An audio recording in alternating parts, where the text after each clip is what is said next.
nice, lovely new faces. It is indeed a pleasure. It's like coming back home. Good. Shall we meditate for a few moments? Many of you newcomers might not know the meaning of Namaste. Mange af de, der er med for første gang, kender måske ikke betydningen af Namaste. It means that by thought, word and deed, Gennem tanke, ord og handling. Det betyder gennem tanke, ord og handling. I salute the divinity that is in you. Hilser jeg det guddommelige i dig. Next time I come to Denmark, I would like to speak in Danish. Næste gang jeg kommer til Danmark, kunne jeg lige at tale på dansk. But there are some things that puzzle me. Men der er noget, der bekymrer mig, eller der... Now, if you would just turn slightly that way, so that you could...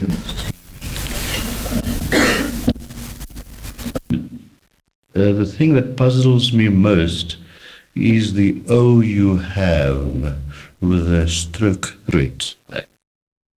Ja, det der gør mig lidt betænkelig, det er det der O, I har med den streg igennem. Now in South Africa, we have that sign on the roads. It is a traffic sign which means stop. I Sydafrika har vi det på vejene, og det betyder simpelthen stop. Det er altså trafikskilt, der betyder stop. Good fine. What shall we talk about tonight? Hvad skal vi tale om i aften?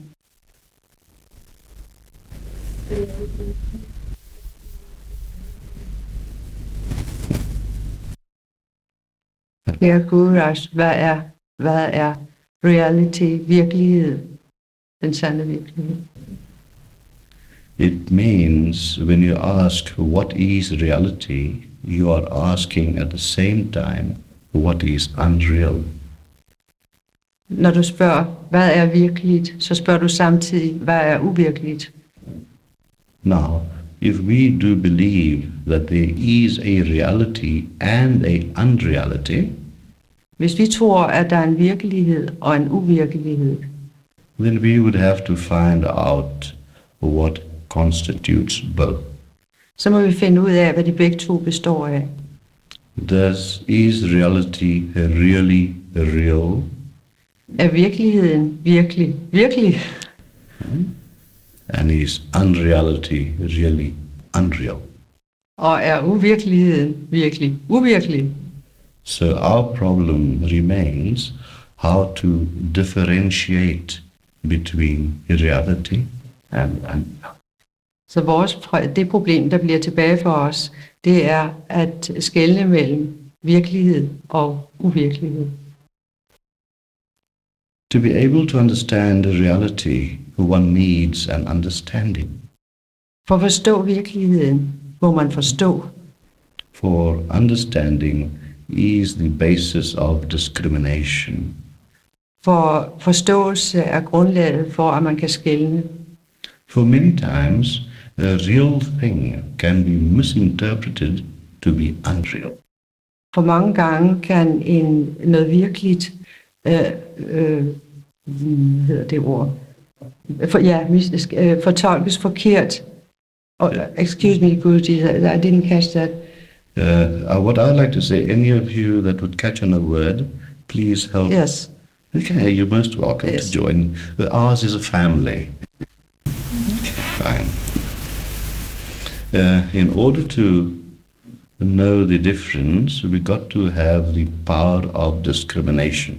Ja, for at kende forskellen, må vi have skelneevnen. Sometimes something could be real, and we would take it to be. Samtidig kan noget være virkeligt, og vi vil opfatte det som uvirkeligt. There was 2 nuns going in a motorcar. Der var 2 nonner, der var ude at køre i en bil. And on the road, they got stuck without petrol. Og på Petrol? Gas? Yes. Petrol? Yes. Og på vejen gik de i stå, fordi de ingen benzin havde. So they had to go to a garage which was half a mile away. Så de måtte køre hen til et værksted en halv mil borte. En halv mile borte. But now they were looking in their car for a container to bring the petrol. Men de så i vognen for at finde sådan en dunk, der kunne, som de kunne have benzin i. And the only thing they could find in the car was a chamber pot. Og det eneste, de kunne finde, var et chamber pot.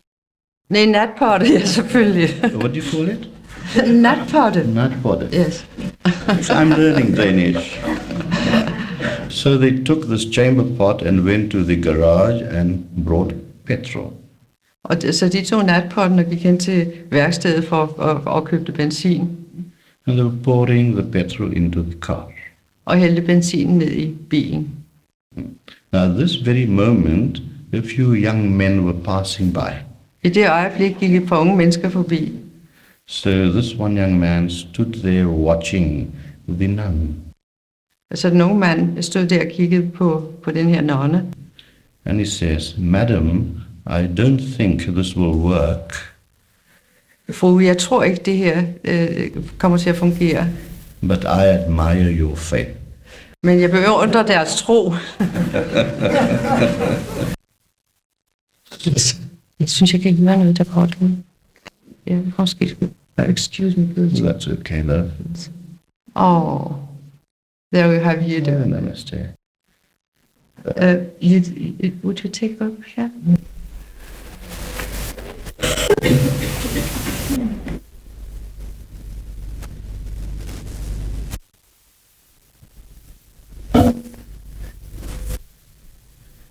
You can switch off there for a minute. You face me a little bit, so when I stop, then you know exactly where to begin. Okay. So we have now reached the point in the discussion how to discriminate. Vi er nu nået til det punkt i diskussionen, hvordan man skelner. Now, what do we require? What qualities do we require in order to discriminate? Hvilke kvaliteter skal vi have for at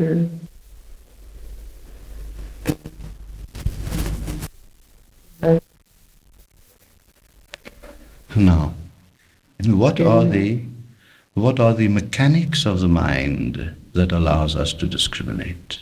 Hvad er altså undskyld, men jeg kommer farne ude fra den anden vej. Jeg er helt forvirret. You're doing fine. Ja. Okay. Undskyld, once more, please. What are the mechanics of the mind that gives us the power of discrimination? Hvad er sindets mekanismer til at få os til at Discrimination. skelne? Okay.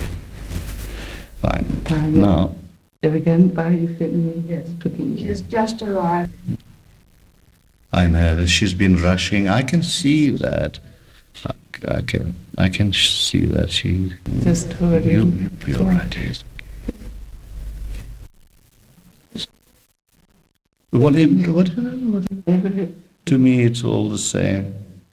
Just you rest a little and you'll be fine.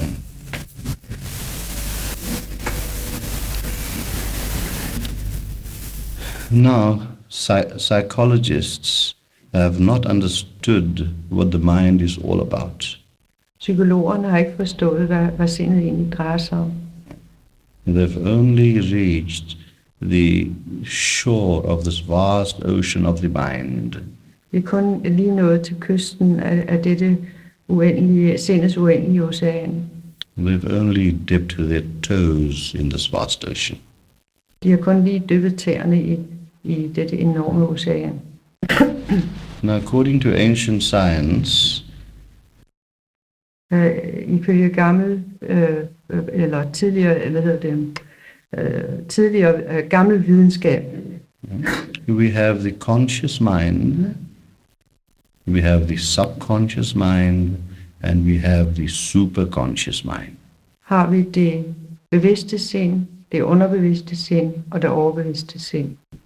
Now the conscious mind is governed by the subconscious mind. Det bevidste sind er styret af det underbevidste sind, And yet its energy is drawn to a certain degree from the superconscious. og dog er energien til i en vis grad taget eller trukket fra det overbevidste. Now, if this energy was not drawn from the superconscious mind, Hvis denne energi ikke var trukket fra det overbevidste sind, then the subconscious and the conscious mind cannot function. så kunne det underbevidste og det bevidste sind ikke fungere. Now, what brings us a recognition of an object to be real or unreal is the analytical part of the conscious mind. Yeah, that maybe was too fast. Sorry. Det der, den analyserende del af det bevidste sind, er det der Analytical mind, thinking mind. yes, den analyserende del af det bevidste sind. Help me. Someone. Excuse me, Guruji. Could we have it once more? Yes, I'll carry on and cover that point again. Now, the analytical mind composes the left hemisphere of the brain. Det analyserende sind består i den venstre hjernehalvdel, findes i venstre hjernehalvdel. Good. Now, the left part of the brain is the one that rationalizes and analyzes. Den venstre hjernehalvdel er den, der rationaliserer og analyserer. Now, that is where we break down in knowing what is real and what is unreal. Det er der, vi går i stykker, når vi vil vide, hvad der er virkeligt og hvad der er uvirkeligt.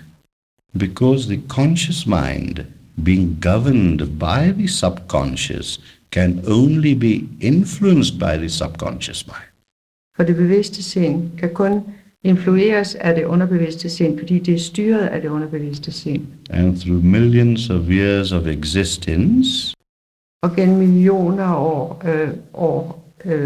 millioner af års eksistens, the subconscious mind contains a universal memory. indeholder det underbevidste sind en universel hukommelse. So that is how perception takes place. Det er på den måde, man sanser, man opfatter. Because the conscious mind draws upon the subconscious and makes comparisons. Fordi det bevidste sind trækker fra det underbevidste sind og drager sammenligninger. Because the outward circumstances or situations is not enough to give you perception. For de ydre situationer, de ydre omstændigheder og situationer er ikke nok til at give dig en opfattelse. In other words, the environment has no power to give you perception. Sagt med andre ord, omgivelserne kan ikke give dig sanseevne eller opfattelsesevne. It is only when we grasp the environment, be it real or unreal, Det er kun, when we grasp the når vi environment, opfatter, det er kun, når vi opfatter omverdenen virkelig eller uvirkelig, which is done mostly by our five senses. hvilket mest gøres gennem vores 5 sanser. Hearing, seeing, touching, smelling, you know the five senses. Ja, hørelse, syn, lugt, smag, vi kender de 5 sanser. Good. Now this would transmit the impressions gained by the five senses to the subconscious mind. Dette vil overføre de indtryk, som det bevidste sind får til det underbevidste. And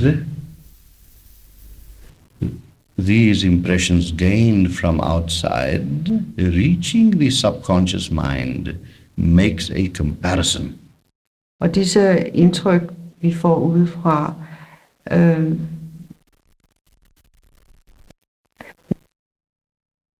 Jeg drager sammenligninger, men der mangler noget. Yeah. Comparison to compare. Yeah, that we know, but I think I lost something. The outer sense impressions we have transmits to the subconscious mind where comparisons are made. Altså de indtryk, vi får udefra, overføres til underbevidstheden, og så drager vi sammenligninger. Now, comparisons can only be made from what is stored in the subconscious mind.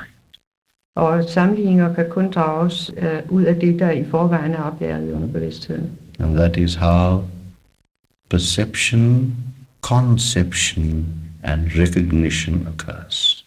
Og det er på den måde sansning, conception, opfattelse,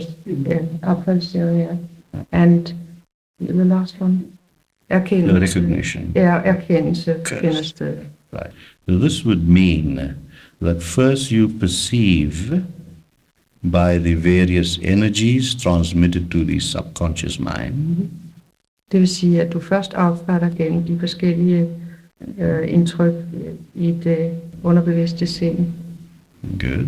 And with its comparison, it has a concept. Og gennem den sammenligning får man et begreb eller en idé om noget. And after formulating the concept, Og efter at man har ligesom formuleret det begreb eller den idé, you recognize the environment. erkender du omverdenen. Now, the question is, how true is your recognition? Spørgsmålet er, hvor sand er din erkendelse? If an accident happens and there are 5 witnesses, Hvis der sker en ulykke, og der er 5 vidner, and you take these 5 witnesses to court, and each and every one will be contradictory in their evidence. og hvis du trækker de 5 mennesker frem i retten, så vil deres vidnesbyrd være forskellige. One witness will say this, and the other witness will say that, and the third witness will say something else. Den ene vil sige det ene, og den anden vil sige det andet, og det tredje vil sige noget helt tredje. Now, what is real? Hvad er virkeligt? What is true? Hvad er sandt? So, your sense of reality depends entirely upon the conditioning of your mind. Så din opfattelse af virkeligheden afhænger fuldstændig af dit sinds tilstand. So, how to get a clear mind so our perception of reality could be true? Hvordan kan vi få et afklaret sind, sådan at vores opfattelse af virkeligheden kunne blive sand? And this can only be done in one way: Det kan kun gøres på én måde. meditation and spiritual practices, Meditation og åndelige teknikker. whereby your conscious mind, the left hemisphere of your brain, Og i dit bevidste sind, den venstre hjernehalvdel, is connected to the right hemisphere of the brain. forbindes med den højre hjernehalvdel. Now, when that connection takes place, you have these neurons flashing. That's a scientific term. Yes. But you have this conjunction. They work together. Når den forbindelse finder sted, så er der et samarbejde. Good. Now, the right hemisphere of the brain works on the intuitive level. Højre hjernehalvdel arbejder på det intuitive niveau. So the right hemisphere of the brain is connected to the superconscious mind. Så den højre hjernehalvdel står i forbindelse med det overbevidste sind. And the superconscious mind is unconditioned. Og det overbevidste sind er uden forudgående betingethed, hvis man kan sige det sådan.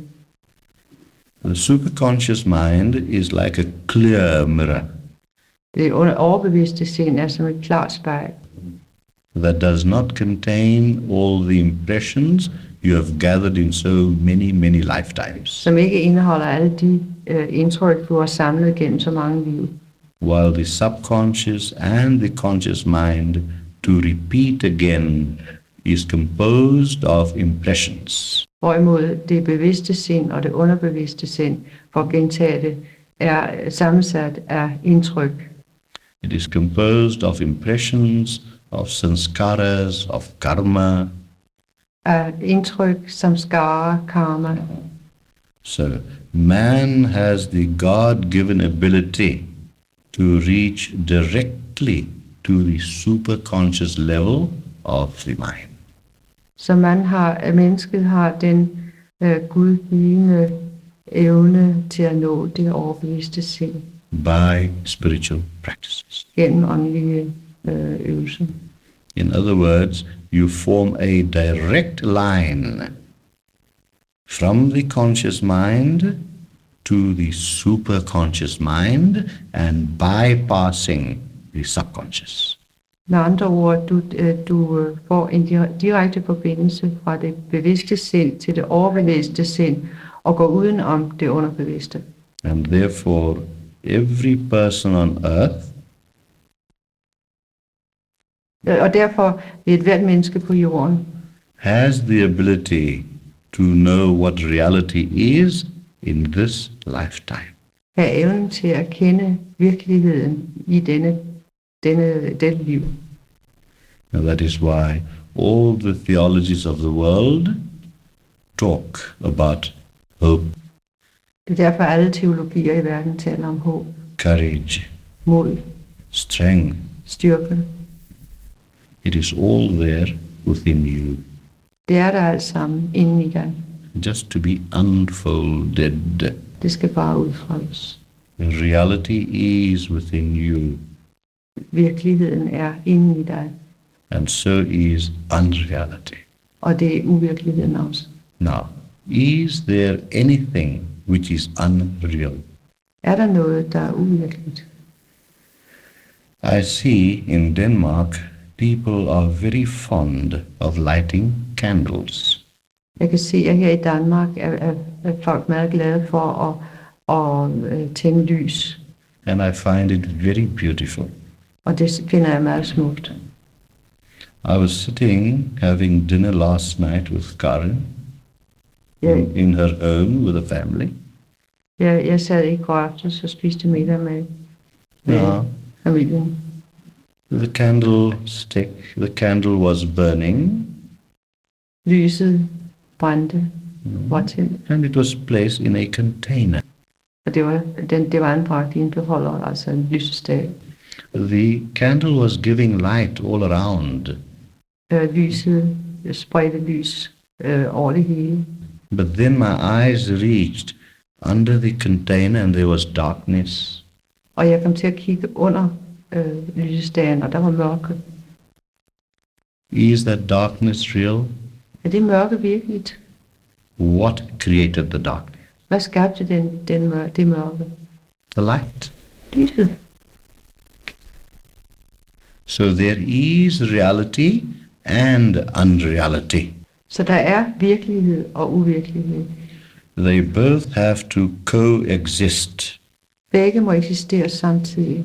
One cannot exist without the other. Den ene kan ikke eksistere uden den anden. In this very room now, there is darkness. I dette rum er der nu er der mørke. We switch off these lights and darkness will be there. Vi slukker lysene, og så vil der være mørke. That means one thing, that darkness is not destroyed, Det betyder en ting, at mørket ikke er ødelagt, but darkness has been converted or transformed into light. men mørket er omformet til lys. Therefore, Each and every one of you are children of light. Derfor er hver og en af jer lysets børn. We, with our conditioned minds, pay a lot of attention to darkness. Vi med vores forudfattede sind offrer en masse opmærksomhed på mørket. Now that is why there is so much misery and unhappiness in this world. Og det er derfor, der er så meget elendighed og ulykkelighed i verden. We are looking at life through the dirty mirror of the subconscious and conscious mind. Vi ser på sindet gennem underbevidsthedens snavsede spejl. But once you make contact with the superconscious mind, Men så snart du får kontakt med det overbevidste sind, the clear mirror, ved det klare spejl, then everything becomes very real to you. så vil alt blive meget virkeligt for jer. Og der, Although there will always be the law of opposites functioning in this universe, selvom der altid vil være selvom modsætningens lov altid vil fungere i dette univers. always, because it is the law of opposites, the contraction and expansion, For det er modsætningens lov, udvidelse og sammentrækning og udvidelse. that is what keeps this universe going. Det er det, der holder universet i gang. These conflicts are required between reality and unreality. Disse konflikter mellem virkelighed og uvirkelighed er nødvendige. And then, as you proceed on the spiritual path, you will find that nothing is unreal. Og så vil du efterhånden, som du går fremad på den åndelige vej, opdage, at intet er uvirkeligt. The Hindus believe in the theory of Maya. Hinduerne tror på teorien om Maya. They are partly correct. Vi har delvis ret, Our teachings go far beyond that. men vores lærer går langt bag om det. Our teachings go far beyond that in the sense Vi går bag om det forstået på den måde, that if divinity is omnipresent, at hvis det guddommelige er alle steds nærværende, present everywhere, er alle vegne, then how could there be anything which is unreal? hvordan kan der så være noget, der er uvirkeligt? For the only reality is God. For den eneste virkelighed er Gud. And you are divine. Og du er guddommelig. You are not only a part of God, I er ikke kun en del af Gud. but you are living gods on this earth. I er levende guder på denne jord. And that is why theology tells us that man is made in the image of God. Det er derfor, teologien fortæller os, at mennesket er skabt i Guds billede. But we go further than that also. Men vi går også videre end det. For image comes from imagination, For billedet kommer af forestillingsevnen. and you are not imaginary. Og I kan ikke forestille jer noget af tingene. Kan man sige det sådan? Imaginary.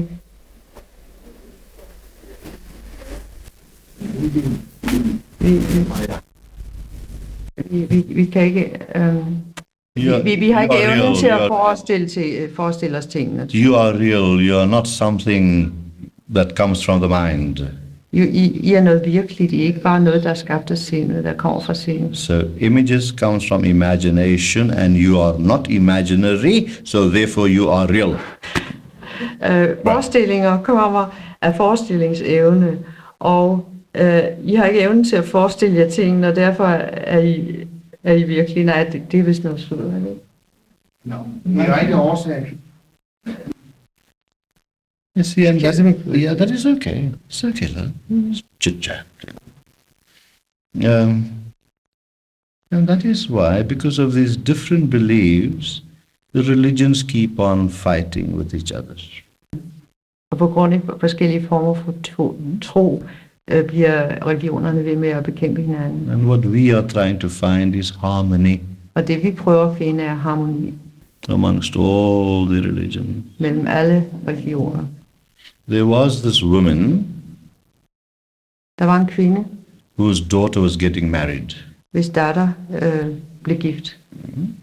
And so she wanted to send out 200 invitations. Hun vil gerne sende 200 invitationer ud. So she goes to the post office to buy postage stamps. Så hun gik til postkontoret for at købe frimærker. So this man at the post office asks, which denomination? Så manden på postkontoret spurgte, hvilket denomination? Hvad slags frimærker skal Nå ja, altså hvilken værdi, ja. Which denomination? Yes. So this woman got surprised. She says, has it come to this now? Så kvinden blev vældig overrasket og sagde, er det kommet dertil nu? But seeing that I came to buy stamps, give me 100 Protestant and 100 Catholic. Så da jeg kom for at købe frimærker, sagde jeg, giv mig 100 protestanter og 100 katolikker. Catholic. Det hænger ikke sammen. The word in English, denomination, means that what church do you belong to?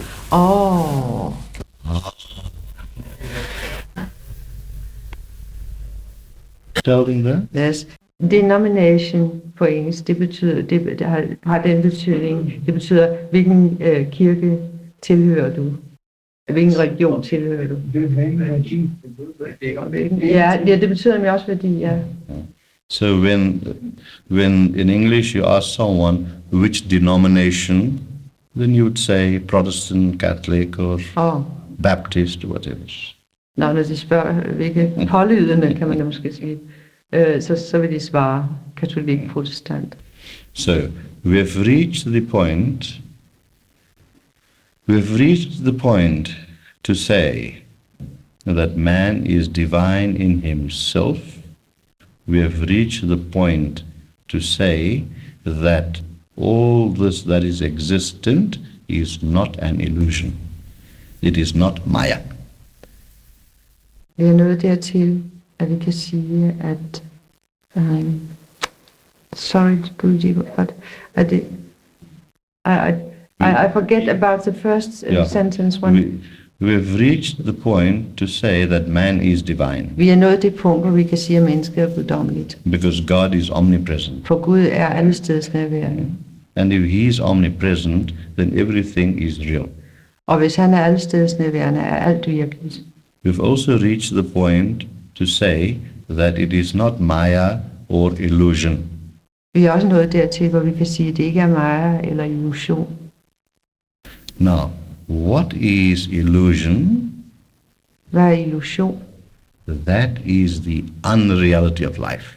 Det er livets uvirkelighed. The unreality of life is your attachment to that which is temporary. Yes, den uvirkelige side af livet er jeres tilknytning til det, der er what was the word? Foranderligt. Midlertidigt. Temporary. Wasn't that the word? Temporary. Yes. Yeah. Your attachment to things which are forever changing. Din tilknytning til ting, der for altid skifter. Evigt skifter. That very attachment is the unreality. Selve den tilknytning er uvirkeligheden. For to have attachment, you must to have attachment, for at have tilknytning, må du. You must have a sense of possession. Må du have en følelse, en besidderfølelse. You must have greed. Du må have grådighed, begær. You must have ego. Ego. Du må have ego. You must have ego. Yes. Right. Now, it is the ego which says, it's me and mine. Det er egoet, der siger, det er mig og mit. When, what right have we got to possess anything? Hvilken ret har vi til at besidde noget som helst? We do not even possess ourselves. Vi ejer ikke engang os selv. We are possessed by divinity. Vi ejes af det guddommelige. So the subconscious mind working through the conscious mind formulates that ego. We say, I. Så det underbevidste sind former det ego, når det virker gennem det bevidste sind. That is the unreality. Det er uvirkeligheden. That is the illusion. Det er illusionen. So when man starts reaching the kingdom of heaven within, Når mennesket begynder at nå himmelrigets rige indeni, through his spiritual practices, gennem sine åndelige øvelser, then he will say that all these things which I think belongs to me do not belong to me. så vil han kunne sige, at alle de ting, som jeg synes, eller som jeg tror, jeg ejer, eller tilhører mig slet ikke. I have no right to be attached to these things. Jeg har ingen ret til at knytte mig til de ting. That is the great illusion. Det er den store illusion. And this illusion produces all the troubles in our life. Og den illusion frembringer alle bekymringerne i vores liv. So, recognizing the value of things, Det er at erkende tingenes værdi. we find out that unreality will cease and only reality will exist in ourselves. Så finder vi ud af, at uvirkeligheden ophører, og kun virkeligheden eksisterer inde i os. And then there is nothing else but joy in our lives. Og så er der intet andet end glæde i vores liv. For it is the nature of divinity to be joyful and filled with bliss. For det er det guddommeliges natur at være fuld af glæde og lyksalighed. That is why Christ always said, be of good cheer. Det var derfor, Kristus altid sagde, vær ved godt mod. Be of good cheer. For he was a cheerful man. For han var en opmuntrende mand. If he was not a cheerful man, he would not teach of cheer. Hvis han ikke var det, ville han ikke tale om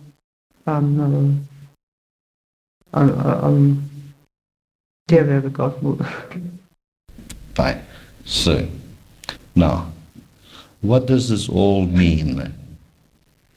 That to the relative thinking of the mind, the relative worldly thinking of the mind, alt det betyder, at for det verdsligt tænkende sind, the absolute is unreal, er det absolut uvirkeligt. because you have not learned to experience the absolute. Fordi du ikke har lært at erfare eller opleve det absolute. But from when you reach the absolute, from that level, you will find that the relative is unreal. Når du når det absolute, vil du finde, at det er det relative, der er uvirkeligt. Depends where you stand. Det afhænger af, hvor du står. The choice is yours Det er dit valg, to be in joy or to be in misery. om du vil være glad, eller du vil være elendig. So, both exists. The unreal and the real. Så begge eksisterer, det uvirkelige og det virkelige. The unreal is caused by your own conditioned thought forces. Det uvirkelige skabes af dine egne forudfattede what was the last? thought forces. tankeformer. Din egen tankekraft skabes af din egen tankekraft. Yeah. But just one step ahead. Bare lige et skridt. And Oh, when okay. you go beyond your material thought forces, Når du går bag om dine materialistiske tankekræfter, then all misery disappears. forsvinder al elendighed.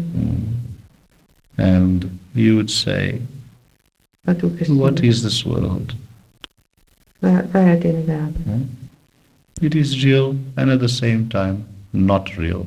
Den er virkelig, og samtidig ikke virkelig. So you would be combining the relative with the absolute. Så du vil kunne kombinere det relative med det absolute. And when that combination takes place, Og når den kombination finder sted, then the opposites will cease. vil modsætninger ophøre. All duality will cease. Al dualitet vil ophøre. Because only duality can create friction. For kun dualitet kan skabe gnidning. And the friction is the problems and the misery. Og gnidningen er problemet eller elendigheden. So we proceed from duality Så vi går fremad fra dualitet to that oneness. til den enhed. And then we can truly say, I and my Father are one. Og så kan vi i sandhed sige, jeg og min far er et. And it is so simple. Det er så enkelt. So nothing can make you angry then. Så kan intet gøre dig vred. Nothing. Nothing that happens can make you angry. Intet af, hvad der sker, kan gøre dig. The whole mountain can fall down and you won't bat an eyelid. Hele bjerget kan falde ned, og du ikke så meget som løfter øjenlåget. Even when you get your tax forms from the government, Heller ikke, når du får dit skatteskema fra, you will still not be angry. vil du blive vred. You see, your taxes are like the Danish flag.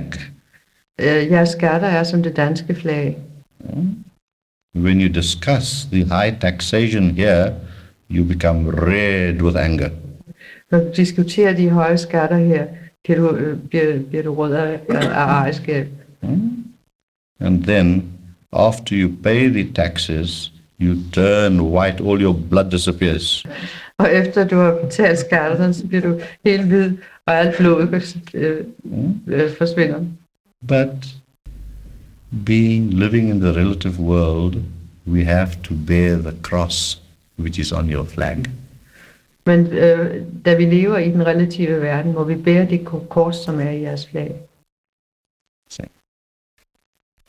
All these things can be achieved Alt dette kan opnås by finding the contact within your deeper self, which is the superconscious mind. ved at finde kontakt med det dybere selv, som er det overbevidste sind. And this is done by meditation and spiritual practice. Og det gøres ved meditation og øvelser. A little effort and so much gained. En lille bitte anstrengelse og så meget opnået. So much gained. What a wonderful business. Det er en dejlig beskæftigelse. It is not only the meditation half an hour in the morning and half an hour at night that is important. Det er ikke kun meditationen en halv time om morgenen og en halv time om That is only charging up the battery. Det oplader bare batteriet. But the 23 hours of the day, that's it. Det er de 23 timer om dagen, der er vigtige. How your life can be changed. Hvordan livet kan ændres. A lady came to me. She wanted to learn meditation. She heard about me. So she says, let me go and see Guru Raj. Someone told her about me. Ja, der var en dame, der kom til mig. Hun havde nogen havde fortalt hende om mig, og hun tænkte, lad mig lære om meditere. So I asked her, what are you? Twice. Sit down, relax, and tell me, what are your problems? Og jeg sagde til hende, sæt dig ned og slap af og fortæl mig, hvad er dit problem? She says, Guruji, I get so angry. Guruji, jeg bliver så vold. I get so irritable. Jeg bliver så irriteret. I fight with my husband. Jeg slås med min mand. I shout with my children. Jeg skiller børnene ud. And I feel like punching my boss on his nose. Og jeg har lyst til at lange min chef en på tuden. Ja, der var. And I'm so unhappy. Jeg er så ulykkelig. Good. So I put her through, prescribed for her personal techniques of meditation suited for her. Og jeg beskrev for hende nogle personlige teknikker, som passede til hende. I told her, come back and see me after 3 weeks. Jeg sagde til hende, kom tilbage og besøg mig om 3 uger. So we sat down and we started talking. And I asked her, with your meditation, do you find any difference? Så vi satte os ned og snakkede, og jeg spurgte hende, fandt du nogen forskel gennem din meditation? So she says, I don't see any difference. Jeg kan ikke se nogen forskel, sagde hun. But one thing has happened, Men der er sket en ting. that all the people I meet seem to be more kinder now. Men alle de mennesker, jeg møder, synes at være mere venlige nu. They are more friendly, they are more loving, De er mere venlige, mere kærlige, more understanding, more sympathetic. mere forstående, mere sympatisk.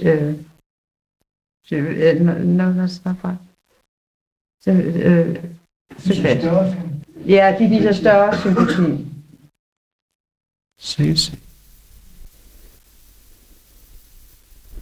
So you see, I had to explain her that the world has not changed. Jeg var nødt til at forklare hende, at verden har ikke forandret sig. These people are the same as they were, but you have changed. De mennesker er de samme, som de var, men du har forandret det. Therefore, you find your environment better today. Derfor finder du, at de andre er bedre i dag. So, to make oneself happy and to find the truth and the reality of life, we have to change. Derfor, for at finde livets sandhed og virkelighed, må vi forandre os.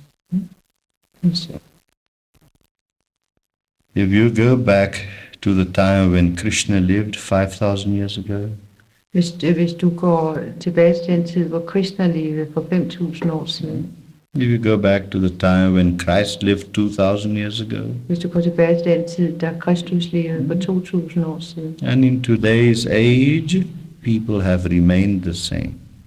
og i dag er mennesker forblevet de samme. So to find reality, you could never do it collectively. Så hvis du vil finde virkeligheden, kan du aldrig gøre det kollektivt. But it can be found personally, Men det kan findes personligt, individually. individuelt.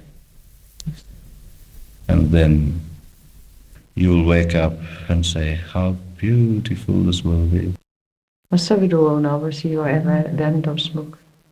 You listen to the wind blowing through the trees in a divine symphony.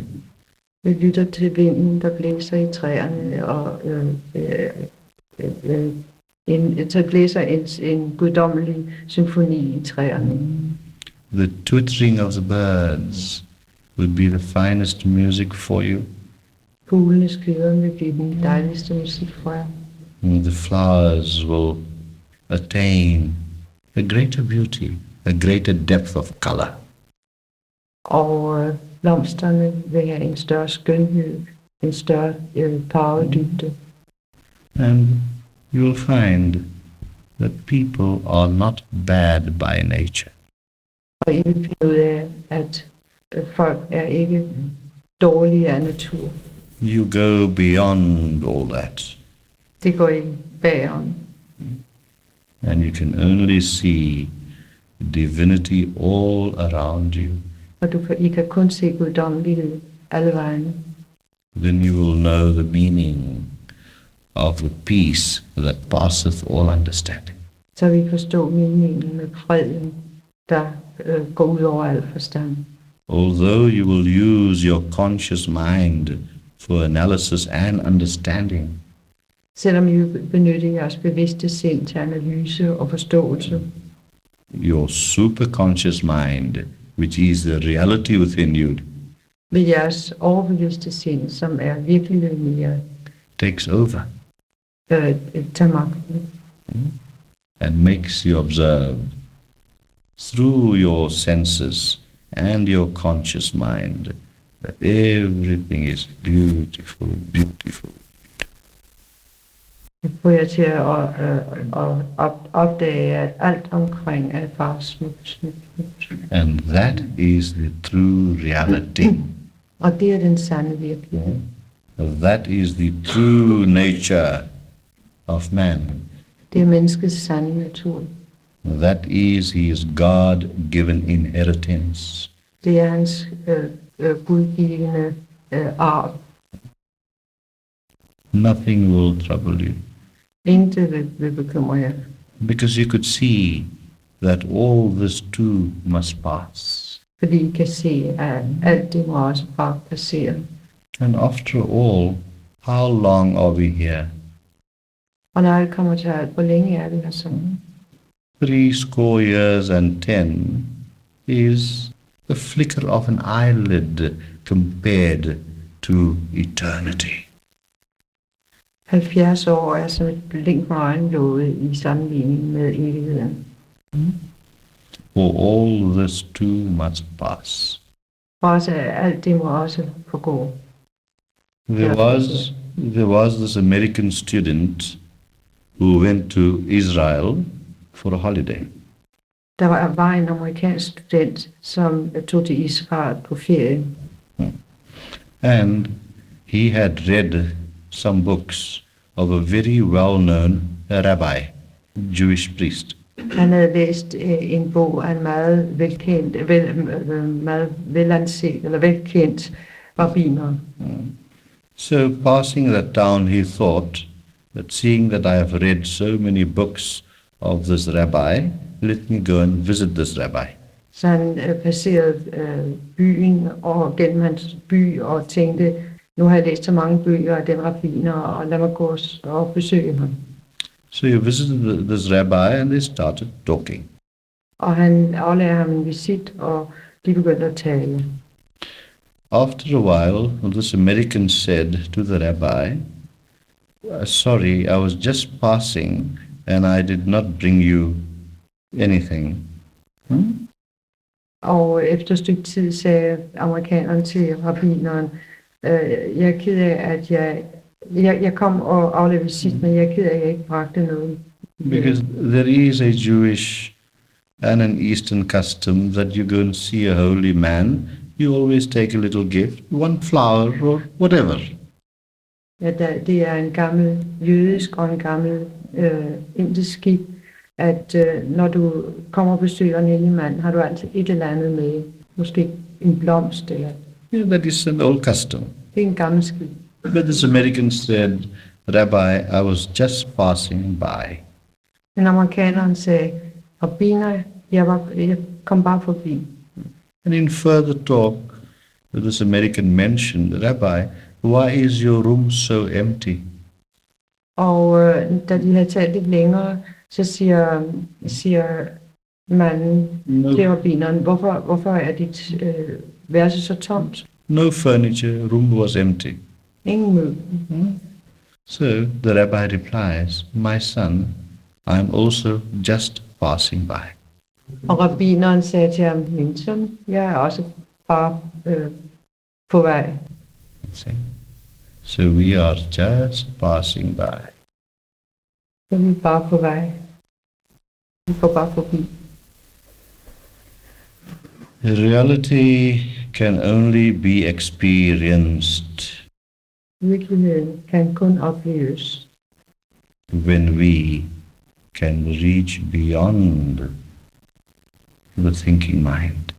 når vi kan nå ind bag ved det tænkende sind.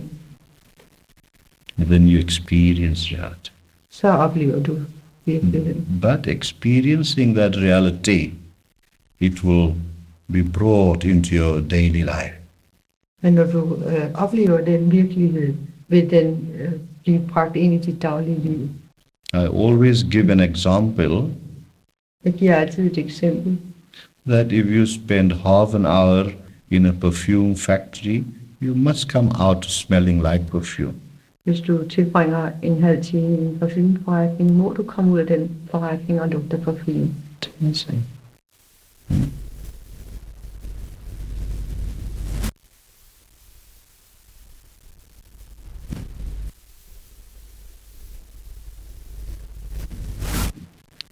Yes, it is painful to see suffering on people's faces.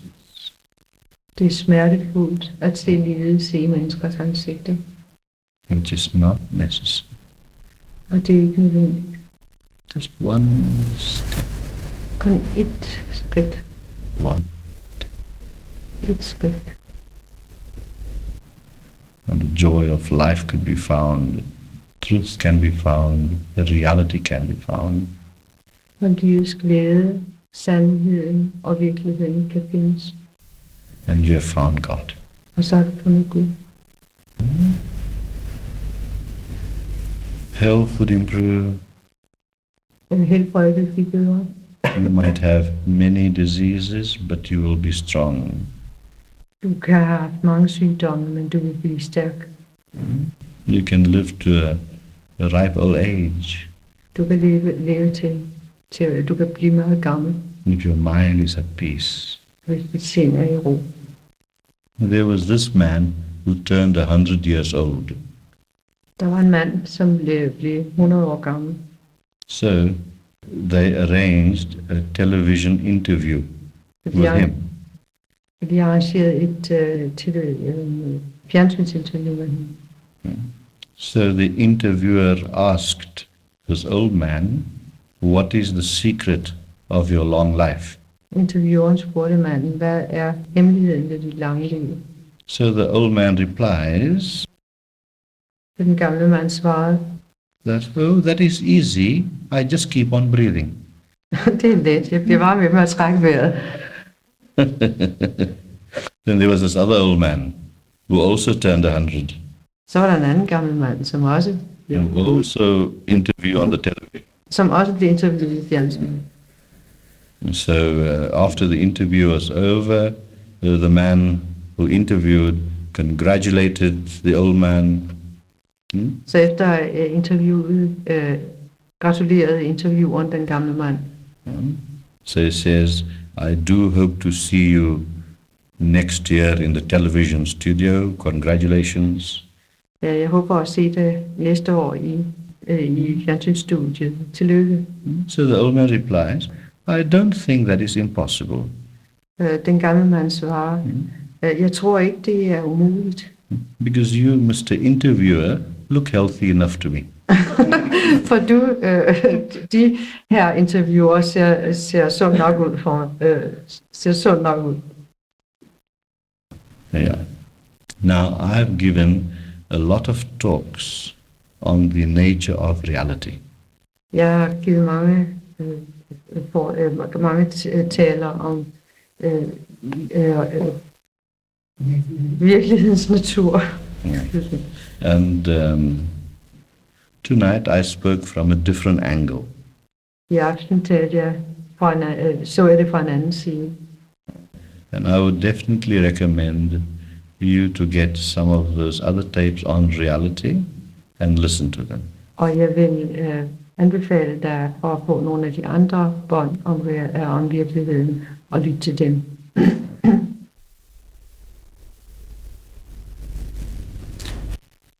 Here's one thought I want to give you for the night.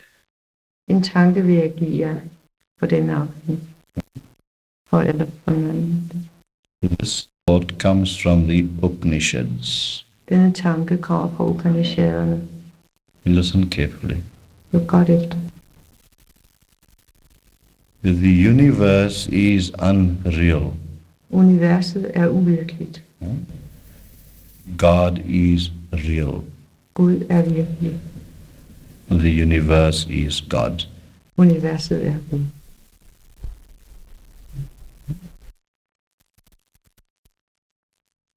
The universe is unreal. Universet er uvirkeligt. Only God is real, Kun Gud er virkelig. and God is the universe. Og Gud er universet. Think about it. Tænk over det. People are tired. People are tired traveling long distances. Tomorrow morning we start. It would be nice. Gud siger, at folk er trætte. De har rejst langt, og i morgen så starter vi igen. Det vil være godt. Have a good rest. Have det rigtig god, lige rigtig godt. Sleep well. And Så godt. God bless. Og Gud velsigne. Now, from tomorrow morning, 9:30 onwards, I'll be doing personal interviews and healing. Og i morgen tidlig 9:30 vil jeg give personlige interview og healinger. So, of course, you could give the names to the Karen, I think you're in I think charge. Jørgen will put down the names. Yeah, okay, fine. And then, of course, the satsang will start at 10:45. Yes. Tell them? Yes. Oh, you're sorry. Oh, that doesn't matter. I think it's good. And then interviews again from 4 o'clock till 8 o'clock. Altså, der vil være interview igen fra klokken 4 og til klokken 8 i morgen. And then satsang again. Og så satsang igen.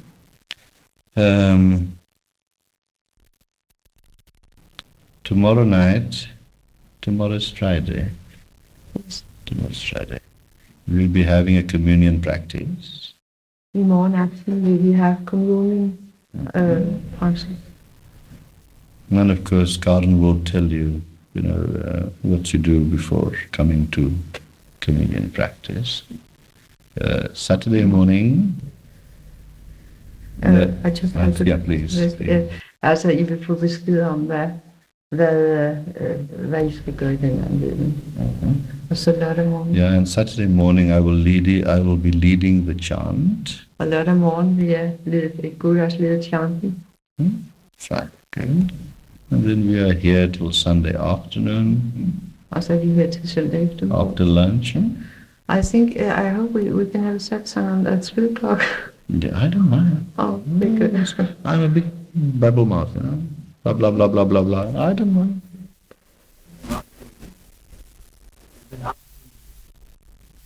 Yes, I don't mind. Sure, depends what time you have to leave here. Oh, it's 2 o'clock Oh, or something like that. yes, I don't mind. Well, we'll have our satsang in the morning Sunday. Yeah, and if you want one in the afternoon, by all means. It's to get my joy and pleasure.